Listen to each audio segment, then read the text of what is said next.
Qiz xonasida budjet va kosmetikalar обязательно bo'lishi kerak. Hozir ozgina makiyaj qilamiz.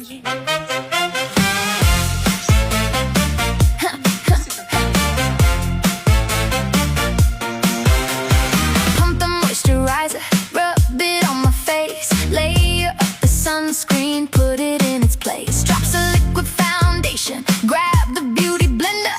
A slightly damp sponge, making it look tender. Dab it all over, smooth and natural. This morning routine is Последний штрих. Yuzga после makiyajni ko'rib turganingizdek original narsalarni ishlatdim. Nars, Dior, xullas yaxshi narsalar. 16 yoshli jiyanimda ham yaxshi narsalar ishlatadi. Chunki yuzini yaxshi ko'radi. Yaxshi narsalarni ishlatsanglar ko'rib turganingizdek yuzi yaltirab idealni turibdi.